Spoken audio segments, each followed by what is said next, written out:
যোৰাবাটৰ পৰা শ্বিলং অভিমুখী পথত এনেদৰে আবদ্ধ হৈ পৰিছে এম্বুলেন্স। এই এক্সক্লুচিভ দৃশ্য মই NKTV প্লাছৰ দৰ্শকক দেখুৱাইছো।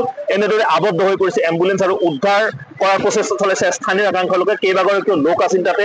এনেদৰে ৰছীৰে আচলতে এম্বুলেন্সখন ঠেলি যিমান পাৰি তেওঁলোকে নিৰাপদ স্থানলৈ নিয়াৰ চেষ্টা অব্যাহত ৰাখিছে। মোৰ সহযোগীক পুনৰবাৰ মই এম্বুলেন্সখন দেখুৱাবলৈ অনুৰোধ জনাইছো। এনেদৰে এম্বুলেন্স আবদ্ধ হৈ পৰিছে আৰু এই যোৰাবাটত অভাৱনীয় পৰিস্থিতিৰ সৃষ্টি হয়। এজাক মুখলধাৰ বৰষুণ দিলেই যোৰাবাটৰ চৌদিশ পানীৰে উপচি পৰে। উজনি নামনিৰ যাতায়াত স্তব্ধ হৈ পৰে। মই পুনৰবাৰ কৈছো, আজি পুৱাৰে পৰা হোৱা মুখলধাৰ বৰষুণৰ ফলত সমগ্ৰ মহানগৰীতে নহয়, মহানগৰীৰ দাঁতি কাষৰীয়া যোৰাবাট অঞ্চলতো এক ভয়ংকৰ পৰিস্থিতিৰ উদ্ভৱ হৈছে। মোৰ সহযোগীক পুনৰবাৰ মই দেখুৱাবলৈ অনুৰোধ জনাইছো, এম্বুলেন্স এখন আবদ্ধ হৈ পৰিছে। ভিতৰত ৰোগী আছিল, ৰোগীৰ আত্মীয় আছিল, সেইসকলক কোনোমতে স্থানীয় ৰাইজে উদ্ধাৰ কৰিছে। তাৰ পাছত এনেদৰে এম্বুলেন্সখন ৰছীৰে টানি তেওঁলোকে পথৰ একাষলৈ নিয়াৰ চেষ্টা চলাইছে। এক্সক্লুচিভ দৃশ্যাংশ মই NKTV প্লাছৰ দৰ্শকক দেখুৱাইছো। এনেদৰে এম্বুলেন্সখন আবদ্ধ হৈ পৰিছে। গাড়ীৰ ষ্টাৰ্ট বন্ধ হৈ গৈছিল। তাৰ পাছতে এক আতংকময় পৰিস্থিতিৰ সৃষ্টি হৈছিল ভিতৰত থকা লোকসকলৰ মাজত। কোনোমতে আটাইকেইগৰাকী ৩-৪ গৰাকী ব্যক্তি আছিল, লোক আছিল, তেওঁলোকক আটাইকেইগৰাকীকে উদ্ধাৰ কৰিবলৈ সক্ষম হৈছে আৰু এনেদৰে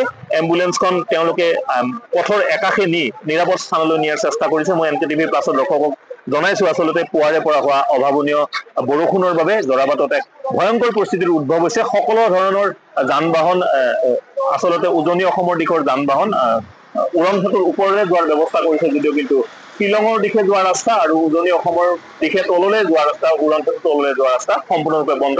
এবুকু পৰ্যন্ত পানী হৈছে এই অঞ্চলত।